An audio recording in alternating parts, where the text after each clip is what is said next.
मैंने 17 मई 2023 को अपना Indian flag mount Everest top of the world पे लहराया था। मैं जिस एरिया में थी वो थोड़ा सेफ एरिया था, प्लेन एरिया था। वो ऊपर के एरिया में क्लाइंब कर रहे थे, तो उस टाइम पे अचानक से एवलांच आया। मैं काफी एक्सपीरियंस्ड इंडियन माउंटेनियर्स भी थे जिन्होंने काफी रिकॉर्ड्स बनाए थे, काफी नॉलेजेबल थे क्या। और फिर मेरे फ्रॉस्ट बाइट हो गया था, तो थोड़ा इस मिशन को स्टार्ट करने में डिले हुआ। मैंने ये फाइनल नहीं किया था कि ऐसा कि रिकवरी जितना होना था वो हो चुका था, उससे ज्यादा रिकवरी नहीं होना था। डॉक्टर को बताया, डॉक्टर ने बोला कि आपकी चॉइस है कि वो ऑटोमेटिक टूट के गिरे या फिर आप उसको कट करवाएंगे। पुलिस की फोटो है, डिफेंस के किसी पर्सन की फोटो है, या दलाई लामा की फोटो है, या चाइना का कोई मैप है।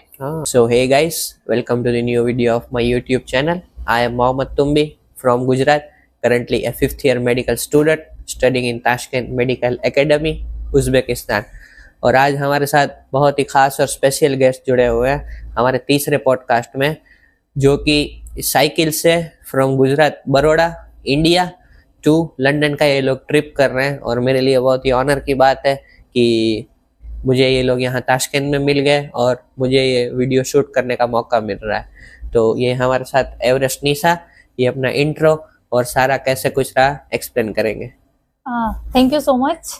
You are welcome. मेरा नाम है एवरेस्ट निशा। मैंने 17 मई 2023 को अपना Indian flag mount Everest top of the world पे लहराया था। और अभी मैं चेंज बिफोर क्लाइमेट चेंज का मोटो लेके ज्यादा से ज्यादा ट्री प्लांटेशन कर रही हूँ और साइकिल पे गुजरात इंडिया से निकल के लंदन तक जा रही हूँ। अभी मैं ताशकंद पहुंची हूँ, जिसके अंतर्गत मैं जहाँ पे भी जाती हूँ, स्टे करती हूँ, वहां पे मैं ज्यादा से ज्यादा ट्री प्लांटेशन करती हूँ। ज्यादा से ज्यादा लोगों को मिलती हूँ अवेयरनेस के लिए कि जो हमारा क्लाइमेट चेंज हो रहा है, इतना ग्लोबल वार्मिंग हो रहा है, उन सबको रोकने के लिए हमें क्या करना चाहिए। उनके साथ मिलके कुछ नए स्टेप्स हम लोग आगे बढ़ाते हैं। जैसे कि आज ही यहाँ पे ताशकंद में हमने स्टूडेंट्स के साथ मिलके यहाँ पे ट्री प्लांटेशन किया। तो कैसे आपने ये सोचा, कैसे आपके दिमाग में ये आया कि मुझे ये करना है, कब आपने सोचा, उसके बारे में थोड़ा बताएंगे। जब माउंट एवरेस्ट से पहले 2023 अप्रैल मई में मैंने माउंट एवरेस्ट के लिए तैयारी के लिए गई थी मैं, तो उससे पहले 2022 में सितंबर में मैं 8th highest mountain of the world mount Manaslu में गई थी। उस टाइम पे मेरे जो कलीग्स थे, मैं 7000 मीटर से ऊपर की हाइट पे थी और मेरे जो कलीग्स थे वो मेरे से आगे चल रहे थे, थोड़ा आगे थे, 200-300 मीटर आगे थे। और मैं जिस एरिया में थी वो थोड़ा सेफ एरिया था, प्लेन एरिया था। वो ऊपर के एरिया में क्लाइंब कर रहे थे, तो उस टाइम पे अचानक से एवलांच आया। मैंने मेरे साथियों को और जो शेरपा लोग, जो हमारे गाइड होते हैं माउंटेन्स में, हमारे गुरु होते हैं, उन लोगों को एवलांच में दब के उनकी डेथ होते हुए मैंने अपनी आंखों से देखा था। उसके बाद मैं 7000 मीटर की हाइट पे 4 नाइट्स के लिए वहां पे स्टक हो गई थी, क्योंकि ऊपर भी इतना ज्यादा स्नोफॉल है कि एवलांच बैक टू बैक आ रहे हैं। नीचे भी जो एरिया है वो पूरा एवलांच प्रोन हो गया था, तो नीचे जाना भी पॉसिबल नहीं था और ऊपर जाना भी पॉसिबल नहीं था। विदाउट ऑक्सीजन 7000 मीटर्स की हाइट पे ओवर 4 नाइट्स रुकना, जिसमें हमारे पास फूड जो है वो लिमिटेड है, उसी फूड को हमें चलाना है। डे नाइट टेंट के बाहर नहीं निकल सकते, इतना ज्यादा स्नोफॉल हो रहा है। पूरे दिन टेंट, मतलब हर आधे घंटे में टेंट की आइस जो स्नो है वो झाड़ना पड़ता है, चारों तरफ से उसको क्लियर करना पड़ता है, दिन में 2 से 3 बार बाहर निकल के। तो ऐसे सिचुएशन में मैं फंस गई थी। फिर जब मैं वहां से उतर के नीचे बेस कैंप पे आई, तो मैंने सुना कि इंडिया में जो स्टूडेंट्स ट्रेनिंग लेने गए थे माउंटेनियरिंग की उत्तरकाशी NIM इंस्टीट्यूट में, तो वहां पे वो लोग जब क्लाइंब कर रहे थे, उनके जो एक्सपीडिशन का लास्ट पोर्शन, उनके जो कोर्स का लास्ट पोर्शन होता है एक एक्सपीडिशन, शॉर्ट एक्सपीडिशन, तो जब एक्सपीडिशन के लिए जा रहे थे तो टीचर्स जो उनके थे, मतलब ट्रेनर्स और स्टूडेंट्स अराउंड, तो जब मैं वहां से जैसे तैसे हम लोग सेफली नीचे आए। काफी लोगों ने तो हेली रेस्क्यू लिया, बट हम लोग हेली रेस्क्यू नहीं ले सकते थे। क्योंकि फंड्स की शॉर्टेज थी मेरे पास, तो मैं हेली रेस्क्यू के लिए अप्लाई भी नहीं कर सकती थी। पैसा बहुत ज्यादा लेता है हेलीकॉप्टर रेस्क्यू में, कम से कम $1000, तो बहुत ह्यूज अमाउंट हो जाती है। तो मैं उस टाइम पे नहीं ले सकती थी, तो मैं जैसे तैसे सेफ होते हुए बेस कैंप पहुंची। बेस कैंप पहुंची तो न्यूज मिला कि अपने इंडिया में जो स्टूडेंट्स थे ट्रेनिंग करने गए थे उनके एडवांस माउंटेनियरिंग की, तो उसमें से कुछ मतलब 40 टोटल ट्रेनर्स और स्टूडेंट्स मिला के 40 लोग थे, और जिसमें से जो फर्स्ट बैच था 29 लोगों का, उन लोगों ने जब उनके जो कोर्स का एक हिस्सा होता है एक्सपीडिशन, एक स्मॉल एक्सपीडिशन होता है, उसमें वो लोग जा रहे थे। और जब वो क्लाइंब करने जा रहे थे फर्स्ट बैच, तो अचानक से एवलांच आया और 29 के 29 लोग एवलांच में दब के मर गए। उसमें से काफी एक्सपीरियंस्ड इंडियन माउंटेनियर्स भी थे, जिन्होंने काफी रिकॉर्ड्स बनाए थे, काफी नॉलेजेबल थे। तो बहुत दुख लगा। साथ ही साथ हर जगह पे कोई ना कोई नई आपदा आती है, कहीं फ्लड आ रहा है, कहीं एकदम सूखा पड़ रहा है। तो इन सब चीजों का एक ही रीजन है, ग्लोबल वार्मिंग। ग्लेशियर इतना ड्रास्टिकली मेल्ट हो रहे हैं। एवरेस्ट बेस कैंप की न्यूज हर पिछले 3 साल से आ रही है कि अगर ऐसे ही ग्लोबल वार्मिंग चलती रही तो एवरेस्ट बेस कैंप को शिफ्ट करके पीछे लेके आना पड़ेगा, क्योंकि जिस ग्लेशियर पे वहां पे टेंट लगाए जाते हैं, बेस कैंप बनाया जाता है, वो ग्लेशियर बहुत स्पीडी मेल्ट हो रहा है। तो वो एक रिस्क है, लाइफ थ्रेटनिंग रिस्क है। इसीलिए ये सब चीजों को कंट्रोल करने के लिए एक ही चीज हो सकती है। उस टाइम पे मैंने सोचा था, जब ये सब मैंने देखा अपनी आंखों से, ये सब मैंने फेस किया कि अर्थ के लिए कुछ तो करना है। तब उसके बाद मैंने माउंट एवरेस्ट क्लाइंब किया, और फिर मेरे फ्रॉस्ट बाइट हो गया था, तो थोड़ा इस मिशन को स्टार्ट करने में डिले हुआ। मैंने ये फाइनल नहीं किया था कि कैसे करना है, बट कुछ तो करना है, ये मेरा फाइनल था। माउंट एवरेस्ट के बाद जब मुझे पता लगा कि मेरे ट्रीटमेंट में 6 to 7 months लगेंगे, तो मैंने सोचा कि कुछ आगे की तब तक मैं प्लानिंग कर सकती हूँ। जब इसको 6 to 7 months के बाद जब इसका फाइनल स्टेज हो जाएगा, तो उसके बाद एग्जीक्यूशन के लिए थोड़ा टाइम लगेगा सर। तब मैंने ये प्लानिंग स्टार्ट किया कि ये जो रूट है इंडिया से लंदन तक का, ये लॉन्गेस्ट रोड कनेक्टिविटी का रूट है। इसमें मैं ज्यादा से ज्यादा यंगस्टर्स को मिल सकती हूँ, ज्यादा से ज्यादा लोगों को मोटिवेट कर सकती हूँ, और अपना जो मैसेज है अर्थ को सेव करने के लिए, चेंज बिफोर क्लाइमेट चेंज, उसको ज्यादा से ज्यादा लोगों तक स्प्रेड कर सकती हूँ। उस टाइम पे मैंने सोचा था, और उस टाइम से मैंने प्लानिंग चालू की थी। बहुत लंबी प्लानिंग लगी, बहुत मेहनत लगी।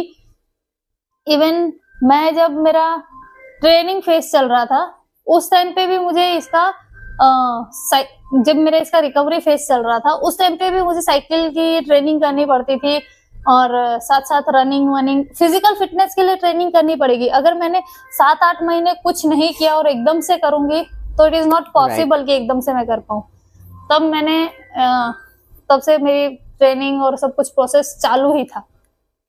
ये कैसे हुआ, कब हुआ? और इसमें आप बता रहे कि आपको 6 to 7 months लग गए, बट उसके बाद काफी मुश्किल रहा होगा, आपको बहुत डिफिकल्टीज भी आ रही होंगी, लाइक साइकिल राइड में ब्रेक लगाना और सब चीजें, तो कैसे मैनेज कर दी? और ये काफी मोटिवेटिंग है। ये मुझे हुआ था जब मैं माउंट एवरेस्ट क्लाइंब कर चुकी थी। उसके बाद जब नीचे आ रही थी, तो एक एरिया है, उसका नाम है Hillary step, that is the death zone, deadliest area. वहां पे काफी सारे लोग अपनी जान गंवाते हैं। वहां पे मैंने जो था वो अर्ली मॉर्निंग सुबह 6 बजे क्लाइंब कर लिया था। मैं डिसेंड कर रही थी और बाकी लोग उस टाइम पे क्लाइंब कर रहे थे। उस टाइम तक किसी ने क्लाइंब नहीं किया था। तो माउंटेन्स में एक रूल होता है और एक गट्स होते हैं सबके, कि प्रायोरिटी क्लाइंबर्स को देनी पड़ती है। जो डिसेंड कर रहे होते हैं वो वेट करते हैं। तो मैं उन लोगों को प्रायोरिटी देने लगी, और मुझे वो क्लाइंब करने में बहुत टाइम लगा। Approximately मतलब वहां पे वेट करने के लिए मुझे 2.5 घंटे मुझे एक ही जगह पे खड़ा रहना पड़ा, रोप लेके। और जो मैंने ऊपर हेड टॉर्च पहना था वो पूरा रबड़ से टाई था। गॉगल्स पहना था, समिट गॉगल्स, वो भी पूरा रबड़ से टाई था। इतनी हैवी विंड्स उस टाइम पे आई, 45-50 किलोमीटर पर आवर की विंड आई, जिससे मेरा हेड टॉर्च और समिट गॉगल्स उड़ गया।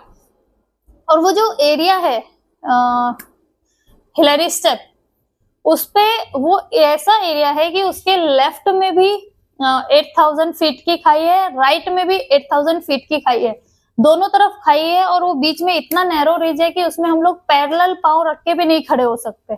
उसमें हमें पांव को आगे पीछे रख के ही खड़ा होना पड़ेगा अगर हमें खड़ा होना है तो मुझे वहां पे उस पोजीशन में 2.5 घंटे और इतनी हैवी विंड में रोप को पकड़ के, उस टाइम पे मुझे कुछ भी दिमाग में नहीं चल रहा था, जैसे मैं रोप को पकड़ के अपनी सेफ्टी देख रही थी। 2.5 घंटे के बाद जब मैं नीचे आई तो मेरे हाथ सुन्न हो रखे थे, कोई मतलब कुछ पता नहीं था। जैसे जैसे डिसेंड करने लगी मुझे हाथों में पेन होना शुरू हुआ। तब मैंने अपने गाइड को बताया, शेरपा को, कि दाई मुझे हाथों में पेन हो रहा है। तो वो बोले कि चलो हम नीचे जाके देखेंगे, अगर ये कंट्रोल हो जाता है जैसे जैसे हम नीचे जाते हैं, टेम्परेचर बढ़ता है तो अच्छा है, नहीं होगा तो हम नीचे जाके देखते हैं क्या कर सकते हैं। कैंप 2 पे आई तो मैंने उनको दिखाया तो वो बोले कि निशा हमें जितना जल्दी हो सकता है हम लोग बेस कैंप पे पहुंचते हैं ताकि आप जल्दी से जल्दी हॉस्पिटल जा सके और इसका ट्रीटमेंट ले सके। आपको फ्रॉस्ट बाइट हुआ है, अभी स्टेज हमें नीचे जाके पता लगेगा।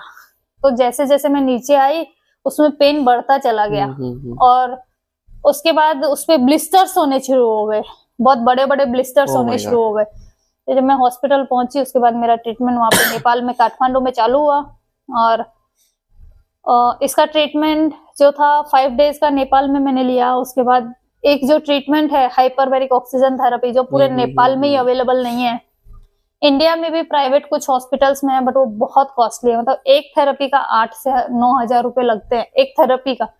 और एक ही गवर्नमेंट हॉस्पिटल में वो अवेलेबल है। बाय चांस मतलब मुझे वो गवर्नमेंट हॉस्पिटल में उस थेरेपी मतलब मैं वहां पे जाके एडमिट हो सकी, मुझे वहां पे एडमिशन मिला और मैं वो थेरेपी ले पाई। वैसे वो थेरेपी उस हॉस्पिटल में प्राइवेट लोग भी ले सकते हैं लेकिन वहां पे उनको एडमिट नहीं करते, बाकी ट्रीटमेंट नहीं मिलेगा, सिर्फ आपको वो थेरेपी मिल सकती है। मेरे फादर एयरफोर्स में थे और इसीलिए मुझे वहां पे एडमिशन मिला, मेरे को वहां ट्रीटमेंट मिला। हाइपरबैरिक ऑक्सीजन थेरेपी इसके लिए होती है कि ज्यादा से ज्यादा जो ब्लड का सर्कुलेशन है वो बढ़े, रिस्टोर हो जाए। हाँ, और वो ज्यादा से ज्यादा आगे तक पुश करके रिकवरी कर सके। तो वो डॉक्टर्स ने ऐसा बोला था कि 1 मंथ की थेरेपी रहेगी 30 डेज की, उसके बाद आपको 6 मंथ्स तक कुछ मेडिसिन खानी है। वो मेडिसिन खाओगे 6 मंथ्स तक जितनी रिकवरी आएगी उतनी ही आएगी, उसके बाद कोई रिकवरी पॉसिबल ही नहीं है। उसके बाद आप देख लेना कि उसके अंदर का जो भी पोर्शन है वो पूरा डेड है, उसको कुछ नहीं कर सकते। तो अभी 6 मंथ्स हो गए, तब मैंने देखा कि कोई रिकवरी नहीं आ रही है, कुछ प्रॉब्लम, मतलब ऐसा कि रिकवरी जितना होना था वो हो चुका था, उससे ज्यादा रिकवरी नहीं होना था। डॉक्टर को बताया, डॉक्टर ने बोला कि आपकी चॉइस है कि वो ऑटोमेटिक टूट के गिरे या फिर आप उसको कट करवाएंगे। और ऑटोमेटिक टूट के गिरने में कम से कम आपको 6 महीने या 1 साल भी लग सकता है, क्योंकि यंगस्टर्स और स्पोर्ट्स पर्सन जो होते हैं उनकी बोन्स बहुत मजबूत होती है, तो उसको टूटने में बहुत टाइम लगता है। इसलिए मेरे को 6-7 महीने लगे। 7 महीने बाद मैंने डिसाइड किया कि अब इसको ऑपरेट ही कर देते हैं, क्योंकि जितना टाइम हम खींचेंगे उतना टाइम मुझे रेस्ट पे रहना पड़ेगा। राइट। रेस्ट यानी कि ज्यादा स्वेटिंग वाला मैं एक्सरसाइज नहीं कर सकती, क्योंकि उसमें स्वेट जाएगा तो गैंग्रीन का खतरा रहेगा, इन्फेक्शियस रहेगा। और डॉक्टर ने ये भी बोला कि ये जो आपको हुआ है ये अभी ड्राई गैंग्रीन हो गया है, तो ये फैलेगा नहीं, लेकिन अगर इसमें कुछ भी वेट लग गया तो वेट गैंग्रीन में फैल जाएगा। और वेट गैंग्रीन में एक बार वेट गैंग्रीन स्टार्ट हो गई बोन में तो आपको बहुत प्रॉब्लम हो सकती है। इसलिए मैंने उस टाइम पे डिसाइड किया कि अभी इसको फाइनली कट करके ऑपरेट करते हैं। नवंबर में डिसाइड किया था, डॉक्टर से सजेशन लिया, डॉक्टर ने डेट दिया, मैं गई, मैंने ऑपरेट करवाया। और उसके बाद लगभग 15 डेज के बाद मेरे स्टिचेस खुले और 15 डेज उसके 1 वीक स्टिचेस खुले। उसके 3-4 डेज के बाद ही मैंने साइकिलिंग शुरू कर दी थी फिर से।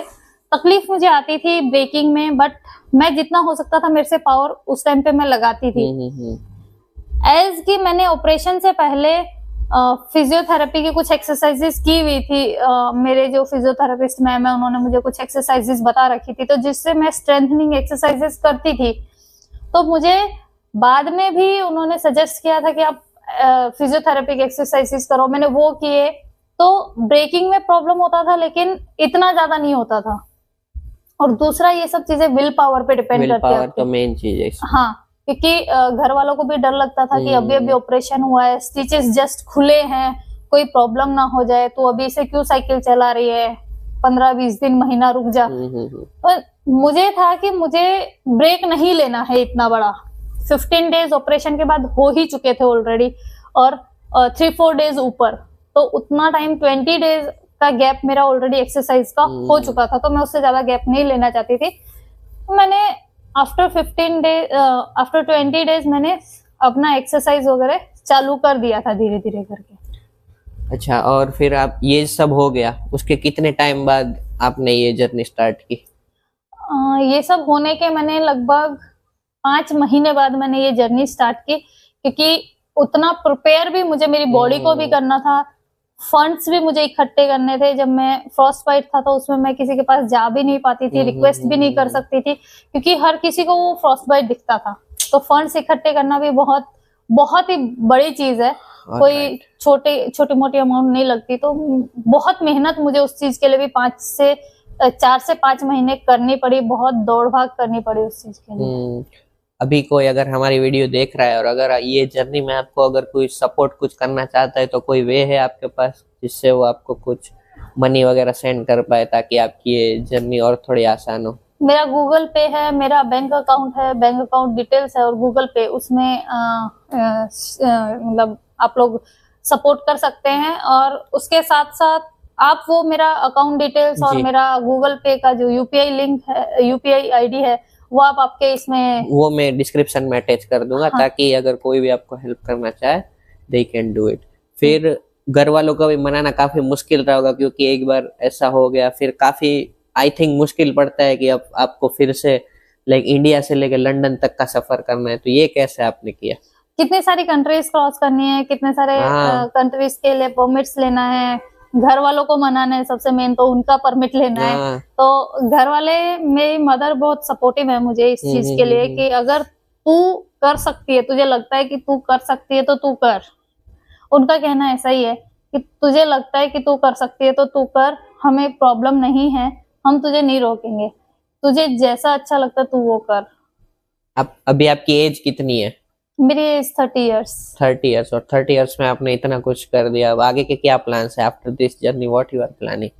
आफ्टर दिस जर्नी मेरा प्लान है कि जैसे सबसे ज्यादा जो ट्रीज कट हो रहे हैं वो हमारी कंट्री, खुद की कंट्री इंडिया में हो रहा है, और उसका रीजन है पॉपुलेशन। तो हम लोग, मेरा जो प्लान है, मैं इंडिया में ही हर एक सिटी में, हर एक डिस्ट्रिक्ट में इंडिविजुअली साइकिल पे जाना चाहती हूँ, और वहाँ के लोगों को इस चीज के लिए अवेयर करना चाहती हूँ, और ज्यादा से ज्यादा ट्री प्लांटेशन मेरी तरफ से करना चाहती हूँ। ये मेरा आगे का प्लान है। दूसरा मेरा एक प्लान ये है कि मैं ज्यादा से ज्यादा गर्ल्स को मिलूं, उनको स्पोर्ट्स के लिए और सेल्फ डिफेंस के लिए मोटिवेट करके उनको सेल्फ डिफेंस सिखा सकूं। ये मेरा एक एम है। लाइक काफी इंस्पिरेशन वाली जर्नी है आपकी, क्योंकि जब मैं यहाँ आ रहा था डॉक्टर बनने, तो बहुत रिलेटिव्स क्रिटिसाइज कर रहे थे, अरे ये बाहर जाके क्या डॉक्टर बनेगा, अरे ये क्या करेगा। तो आपको भी ऐसी कोई हर्डल्स आई थी? लाइक फैमिली को कोई बोलने वाला था, अरे ये क्या कर लेंगे, ऐसा वगैरह कुछ? बहुत सारी हर्डल्स आई थी। जैसे मेरी मदर है, वो सिंगल मदर है, तो उसके ऊपर बहुत सारा प्रेशर आया था कि लड़की की एज इतनी हो गई है, उसको क्यों तुम बाहर भेज रहे हो, उसकी शादी कर दो, ये कोई एज बाहर घूमने की नहीं है, शादी करने की एज है, और आप लोग उस पर प्रेशर नहीं डालते हो, फिर क्या ही मिलेगा ये सब करके। दोबारा जब मैंने एवरेस्ट के बाद ये सब हुआ, तो और ज्यादा उनके ऊपर चैलेंजेस आए कि इतना कुछ तो वो फेस कर चुकी है, और फिर भी तुम उसको नहीं रोक रहे हो, क्यों उसको रोक नहीं रहे हो, उसको मना करो, उसको रोको, तुम लोग नहीं रोकोगे तो कौन रोकेगा, ऐसा करके मेरी मदर के ऊपर भी बहुत प्रेशर आया था। आपकी फैमिली में कितने और मेंबर्स हैं? आपकी मदर, मेरे 2 ब्रदर्स। 2 ब्रदर्स, वो क्या करते हैं?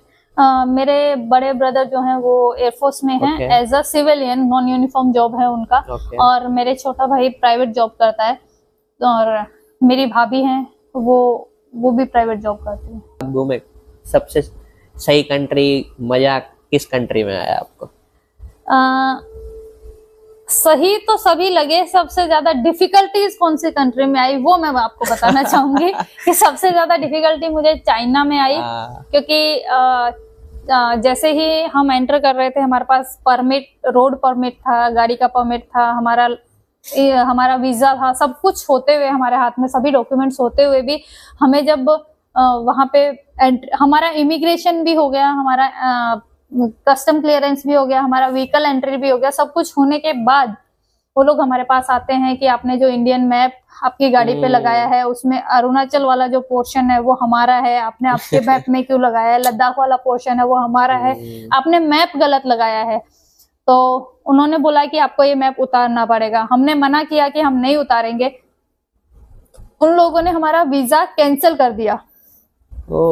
फिर और उन्होंने खुद ही मुझे तो साइकिल के पास खड़ा कर दिया, मुझे आने नहीं दिया उनके पास। नीलेश सर को उन्होंने गाड़ी के पास बुलाया और गाड़ी को चारों तरफ से उन लोगों की पूरी टीम ने कॉर्डन किया और खुद कैमरास के साथ, वीडियो शूटिंग के साथ उस मैप को उनके हाथों से उन्होंने कटर से कट करके निकाला है। और उसके बाद भी हमारा साइकिल, लगेज और गाड़ी, तीनों चीज उन लोगों ने चाइना के पोर्शन में रखा है। वो हमें वापस ले जाने का परमिट नहीं दिया और खुद हम लोगों को धक्के मार के नेपाल के बॉर्डर में वापस भेज दिया कि अभी आपको यहाँ से निकलना ही पड़ेगा, अदरवाइज हम लोगों को आपके खिलाफ एक्शन लेना पड़ेगा। हम लोगों को जबरदस्ती नेपाल बॉर्डर में आना पड़ा और हमारे को इतना भी परमिशन नहीं था कि हम गाड़ी में से लगेज ले सकें, हमारा जो रिक्वायर्ड स्टफ है वो ले सकें। हम लोग नेपाल आए, हमें नहीं पता था कि हमें कितना टाइम लगेगा, हमें दोबारा वीजा मिलेगा या नहीं मिलेगा, क्योंकि चाइना का एक रूल है कि अगर आपका एक बार वीजा रिजेक्ट होता है तो आपको 3 महीने तक वीजा के लिए आप अप्लाई नहीं कर सकते।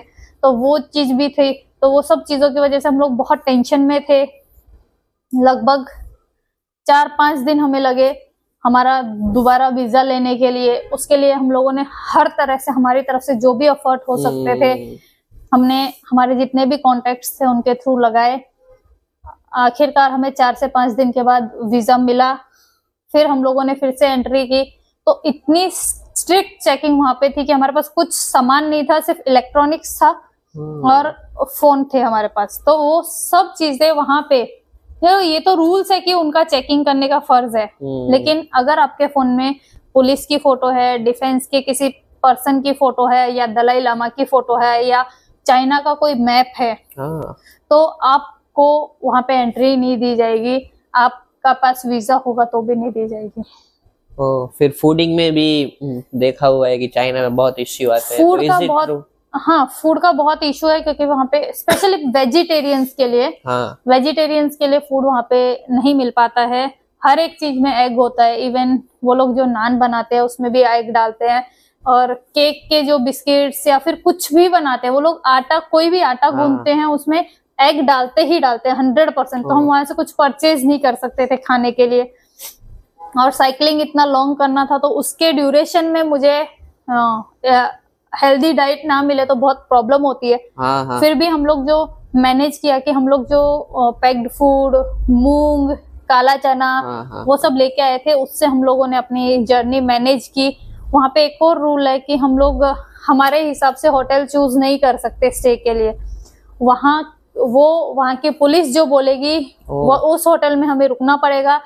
हमारे पहुंचने के बाद पुलिस वहां चेक करने भी आएगी, और हमारा जो हम लोग वीजा और पासपोर्ट काउंटर पे डिपॉजिट करते हैं चेक इन के लिए, वो भी वो पुलिस वाले लेके जाएंगे, और मॉर्निंग में हमारे गाइड को रिटर्न करेंगे वो। तो हम वहां पहुंचने के बाद एकदम क्या बोलते हैं कि लाचार हो जाते हैं। हमारे पास कोई पासपोर्ट या वीजा नहीं है, तो हम लोग कुछ कर नहीं सकते, बाहर भी नहीं ज्यादा घूम सकते, क्योंकि अगर किसी ने पकड़ लिया तो हमारे पास कोई आईडी प्रूफ नहीं होगा वहां का।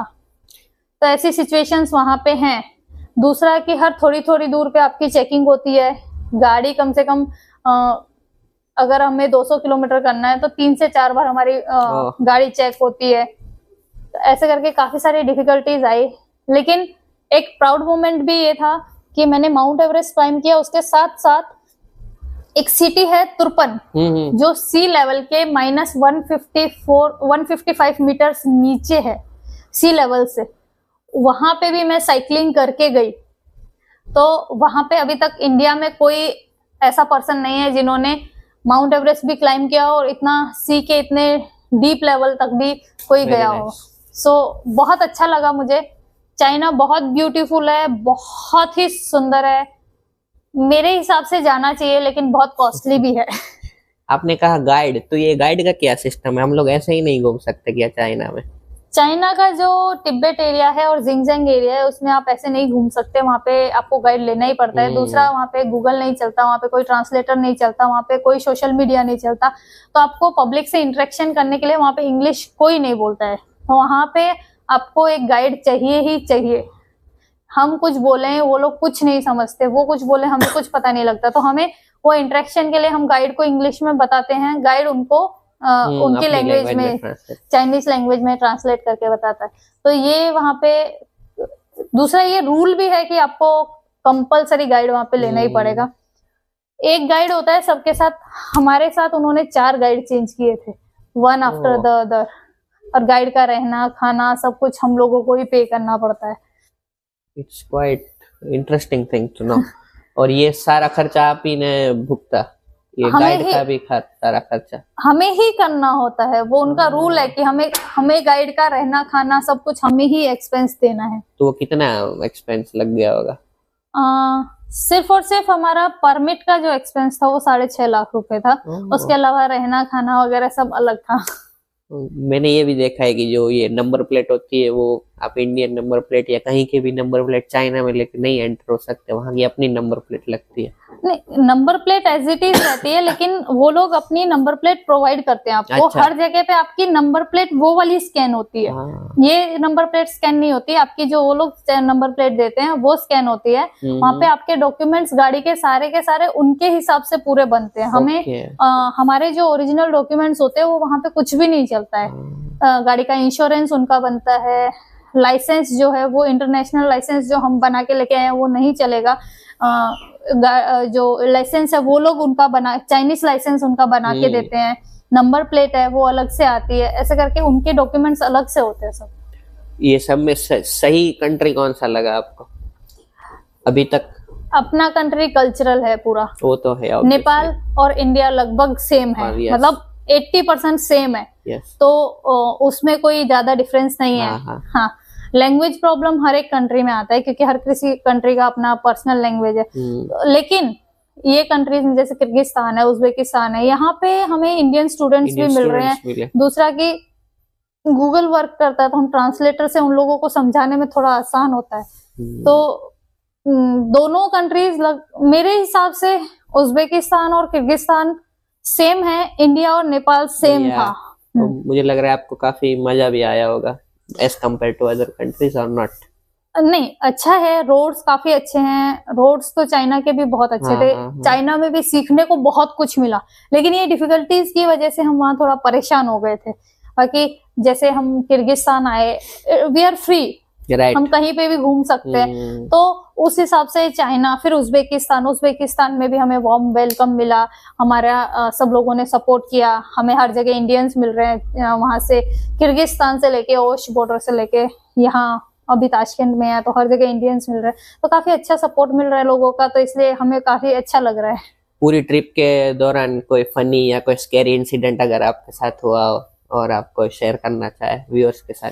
स्केरी इंसिडेंट तो मेरे साथ इंडिया में ही हुआ था कि जैसे अपने रोड्स कितने ज्यादा कोई बहुत ज्यादा ब्रॉड नहीं होते, 2 लेन होता है, उसमें ट्रक्स वाले बहुत रफ चलाते हैं। तो जब मैं साइकिल चला रही थी तो अचानक से जो पीछे से ट्रक आ रहा था तो मुझे साइकिल पे नहीं दिखेगा, उसने ट्रक ने मेरे साइड से लेके और एकदम से पार्किंग के लिए उसने रोड से नीचे उतार दिया, और मेरे पास कोई स्पेस नहीं था कि मैं टर्न कर सकूं। तो मुझे भी साइकिल मेरा जो साइकिल रोड और उसके नीचे का पोर्शन इतना गैप था, तो मुझे साइकिल उससे नीचे कूदाना पड़ा।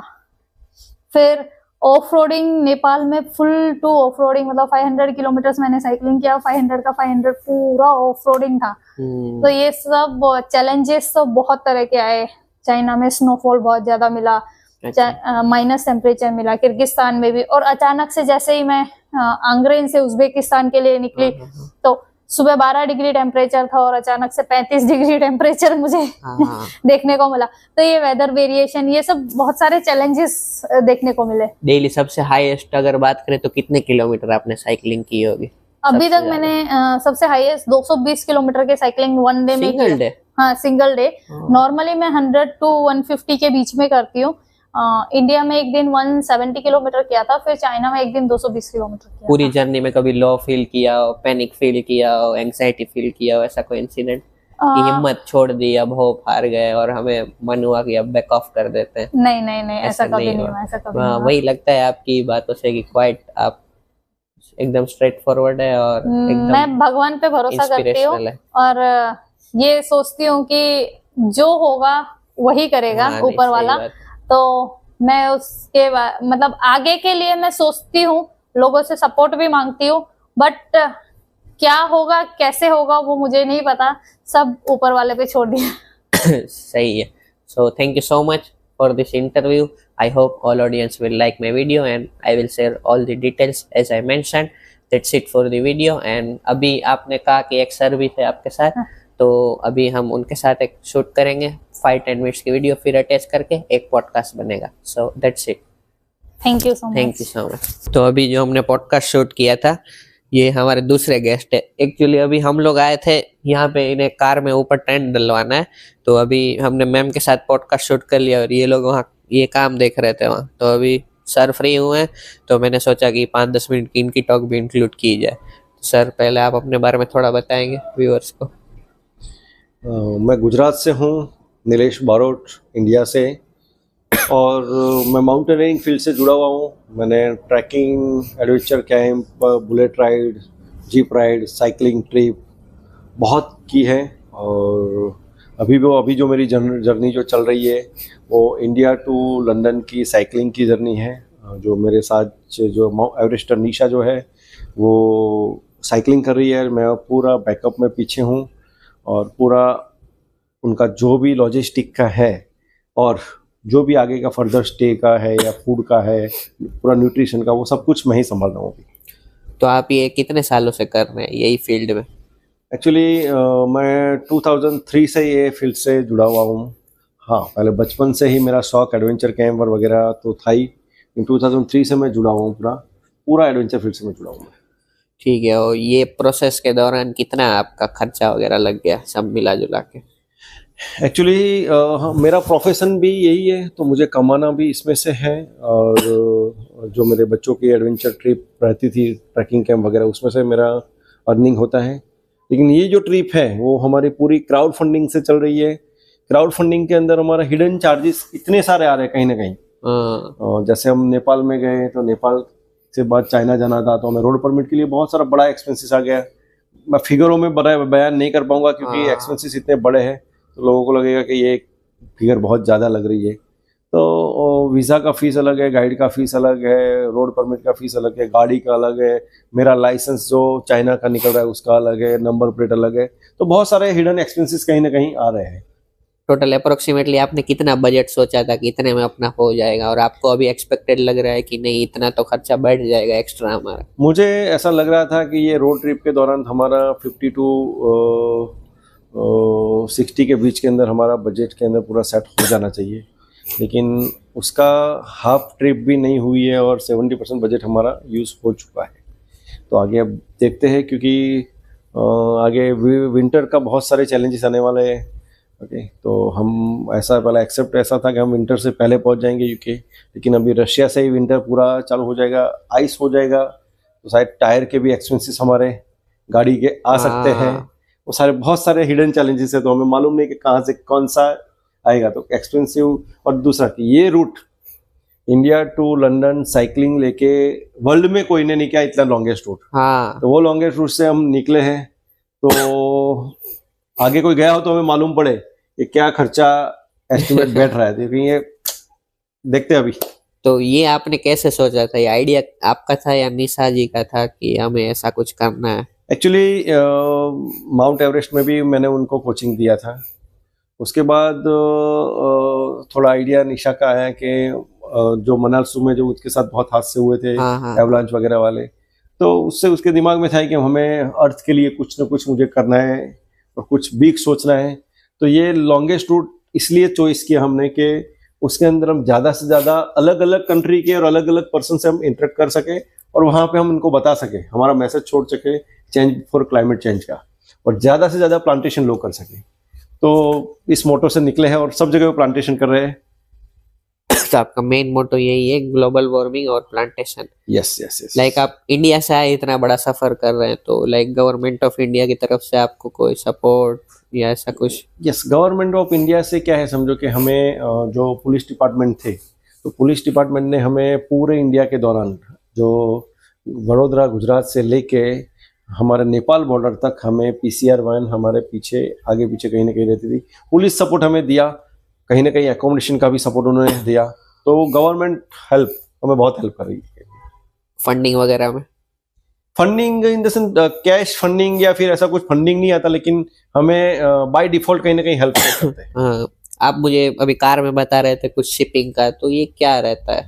ओके, ये जो बात है शिपिंग का, कि जैसे मेरी कार है UK पहुंच जाएंगी, फिर उसके बाद हमें फ्लाई करके इंडिया जाना है। हाँ, और गाड़ी को हमें शिपिंग करके इंडिया भेजना है। तो मेन जो कॉस्टिंग जो आएगा शिपिंग का, वो कितना आएगा वो भी हमें अप्रॉक्स मालूम है, फिक्स बजट उसका भी हमें मालूम नहीं है। अभी ये ताशकंद आपका लिस्ट में कौन सा कंट्री, और इसके बाद अभी कौन सा कंट्री आप ट्रैवल करने वाले हैं? 5th कंट्री है इंडिया, नेपाल, चाइना, किर्गिस्तान और ये उज्बेकिस्तान।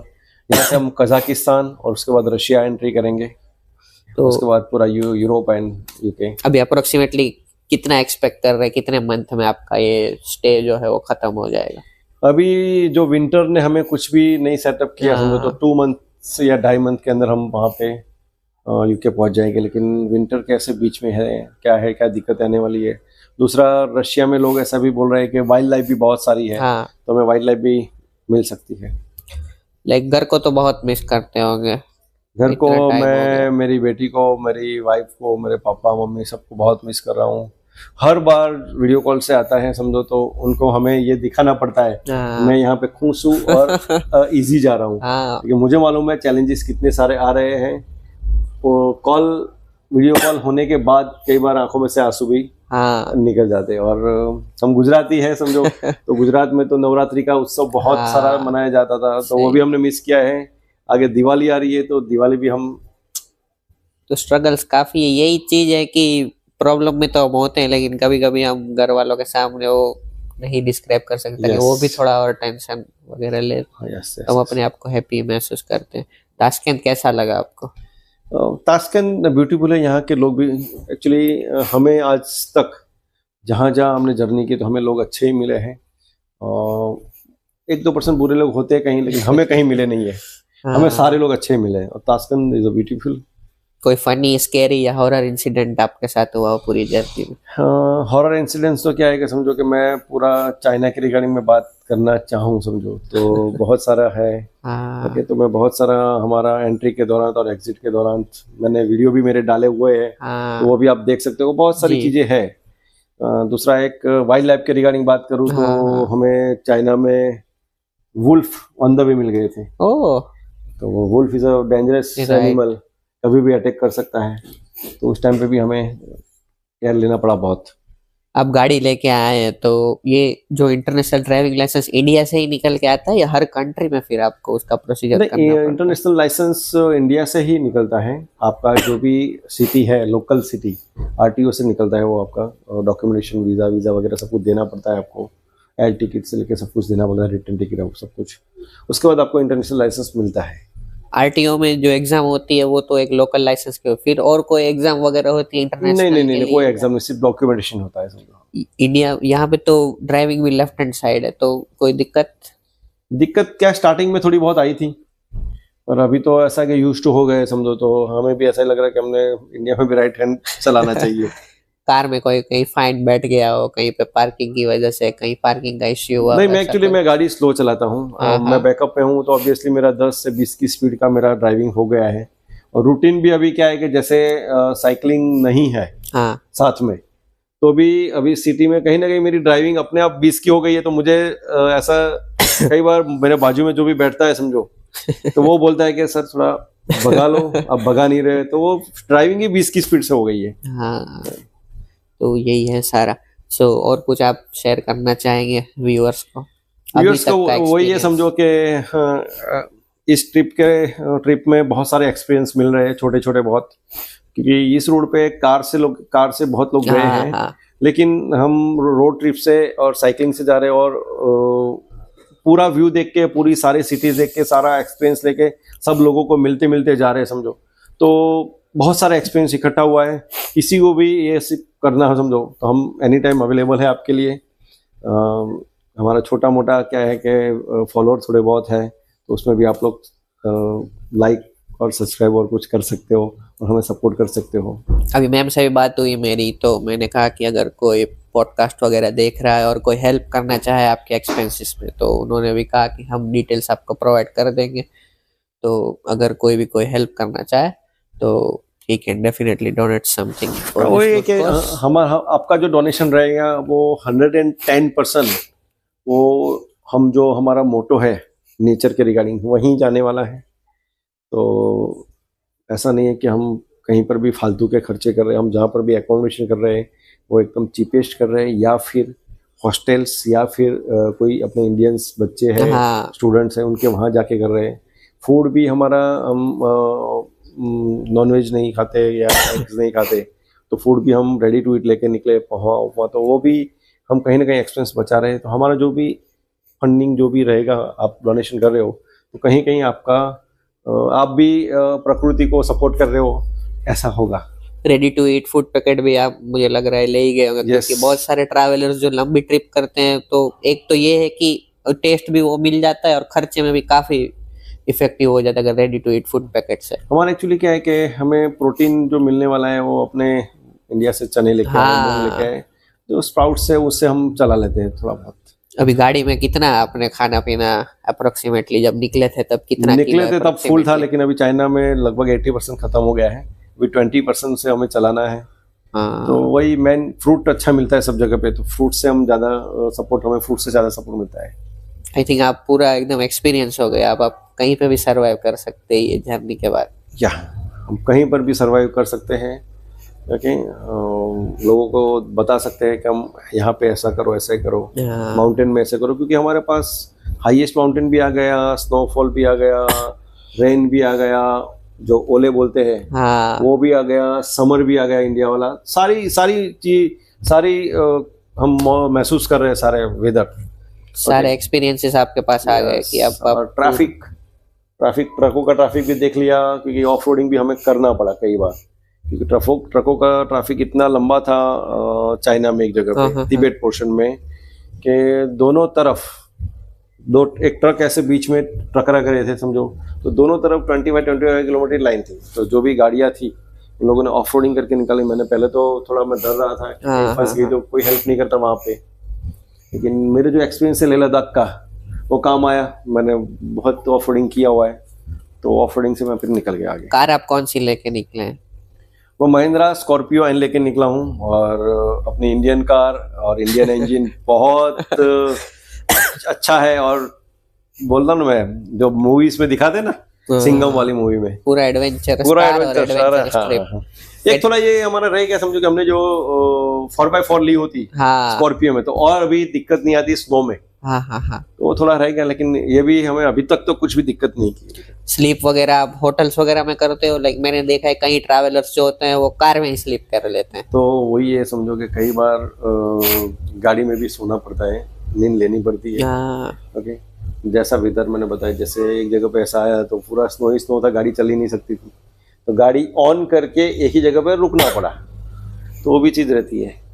आप गुजराती है तो वहाँ चाय बहुत पीते हैं सुबह से लेके शाम तक, आपका भी ऐसा था पहले फुल चाय चाहिए? नहीं, मैं बचपन से चाय मैंने पी नहीं है समझो, तो बचपन से वही मम्मी ने बॉर्नविटा वाला बॉय बना के रखा है तो कहते बॉर्नविटा, तो और यहाँ पे हम कॉफी पी लेते हैं, रेडी टू ईट जाती है कॉफी भी, वो हम पी लेते हैं। सही है। और कुछ आप बताना चाहेंगे ऑडियंस को, या हम यहीं तक रखें अपना पॉडकास्ट?